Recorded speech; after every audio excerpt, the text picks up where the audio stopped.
माँ दुर्गा जी की तीसरी शक्ति का नाम चंद्र घंटा है।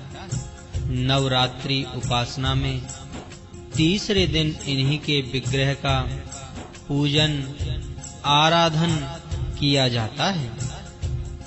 इनका यह स्वरूप परम शांतिदायक और कल्याणकारी है। इनके मस्तक में घंटे के आकार का अर्धचंद्र है और इसी कारण से इन्हें श्री चंद्र घंटा देवी कहा जाता है। इनके शरीर का रंग स्वर्ण के समान चमकीला है। इनके 10 हाथ हैं। इनके 10 हाथों में खड्ग आदि चमकीला है। शस्त्र तथा बाण आदि अस्त्र विभूषित हैं। इनका वाहन सिंह है। इनकी मुद्रा युद्ध के लिए उद्यत रहने की होती है। इनके घंटे की सी भयानक चंड ध्वनि से अत्याचारी दानव, दैत्य, राक्षस सदैव प्रकंपित रहते हैं। नवरात्र की श्री दुर्गा उपासना में तीसरे दिन की पूजा का अत्यधिक महत्व है। इसी दिन साधक का मन मणिपुर चक्र में प्रविष्ट होता है। माँ चंद्र घंटा की कृपा से उसे अलौकिक वस्तुओं के दर्शन होते हैं। दिव्य सुगंधियों का अनुभव होता है तथा विविध प्रकार की दिव्य ध्वनियां सुनाई देती हैं। ये क्षण साधक के लिए अत्यंत सावधान रहने के होते हैं।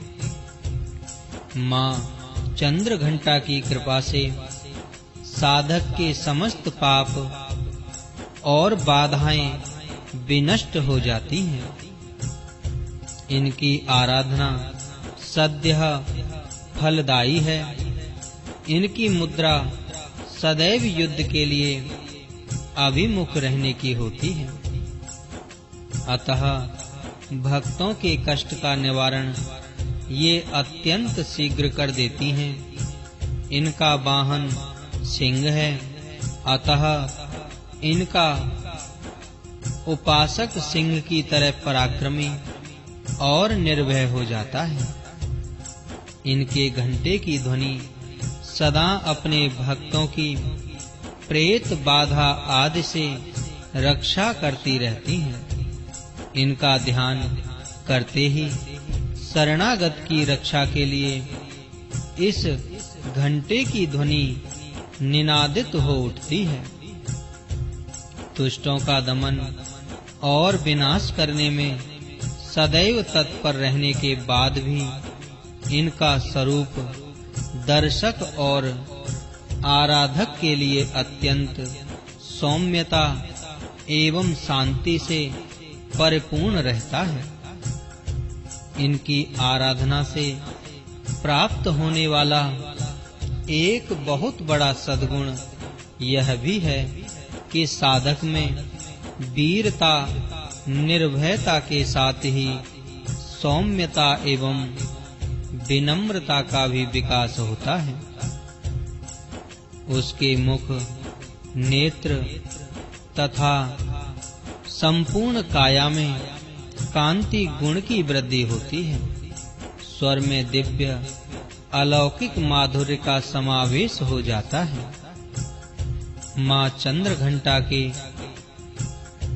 भक्त और उपासक जहाँ भी जाते हैं, लोग उन्हें देखकर शांति और सुख का अनुभव करते हैं।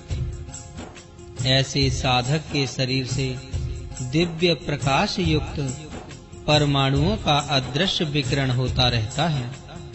यह दिव्य क्रिया साधारण चक्षुओं से दिखलाई नहीं देती, किंतु साधक और उसके संपर्क में आने वाले लोग इस बात का अनुभव भली भांति करते रहते हैं। हमें चाहिए कि अपने मन, वचन, कर्म एवं काया को विहित विधि विधान के अनुसार पूर्णतः परिशुद्ध एवं पवित्र करके माँ चंद्रघंटा के शरणागत होकर उनकी उपासना आराधना में तत्पर हों।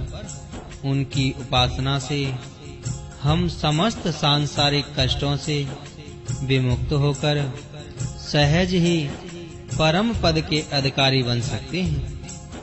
हमें निरंतर उनके पवित्र विग्रह को ध्यान में रखते हुए साधना की ओर अग्रसर होने का प्रयत्न करना चाहिए। इनका ध्यान हमारे इहलोक और परलोक दोनों के लिए परम कल्याणकारी और सद्गति को देने वाला है। जय मां चंद्रघंटा देवी।